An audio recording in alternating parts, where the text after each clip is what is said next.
Hello friends, movies all অ্যাবাউটে আপনাদের স্বাগত। সৃজিত মুখার্জি পরিচালিত কিল বিল সোসাইটির প্রথম গান নেই তুমি আগের মতো ড্রপ করা হয়েছে। গানটি গেয়েছেন সোমলতা ও সুর দিয়েছেন অনুপম রায়। গানটা কিন্তু আমার বেশ ভালো লাগলো এবং তার সাথে গানের দৃশ্যটাও। কৌশানীকে এখানে খুব ম্যাচিওর্ড একটা লুক দেওয়া হয়েছে এবং তার সাথে সাথে কৌশানীর অভিনয়ের মধ্যেও কিন্তু যথেষ্ট ম্যাচিওরিটি এসেছে। গানের মাধ্যমে যে গল্পটা বলা হচ্ছে ভালোভাবে লক্ষ্য করবেন, সেই গল্পটার সাথে কিন্তু হেমলক সোসাইটির যথেষ্ট মিল আছে। হেমলকেও কোয়েল ফ্রাস্ট্রেটেড ছিলেন নিজের ফ্যামিলি নিয়ে, চাকরি হারানো নিয়ে এবং চিটার বয়ফ্রেন্ডকে নিয়ে।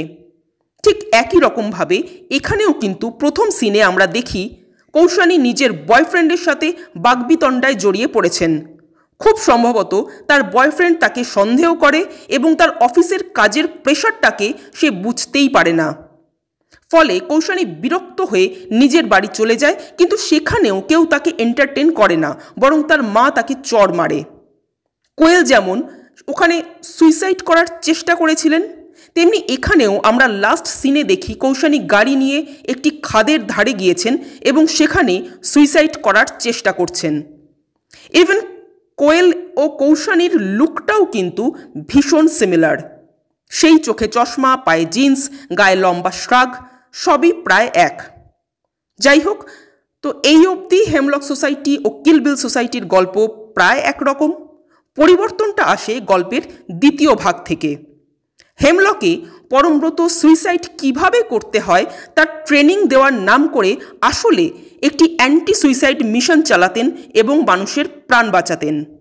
কিন্তু এখানে তিনি একজন সিরিয়াল কিলারে পরিবর্তিত হয়েছেন, যিনি অর্ডার মাফিক খুন করেন।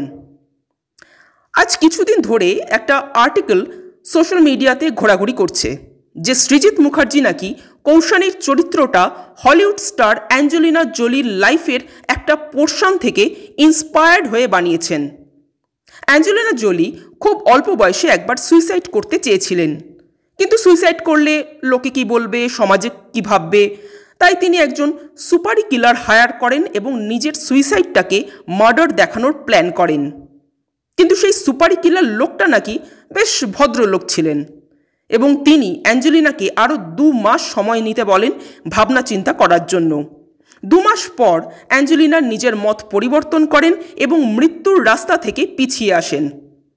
এই ঘটনা থেকে ইন্সপায়ার্ড হয়েই সৃজিত মুখার্জি কৌশানীর চরিত্রটি নির্মাণ করেন।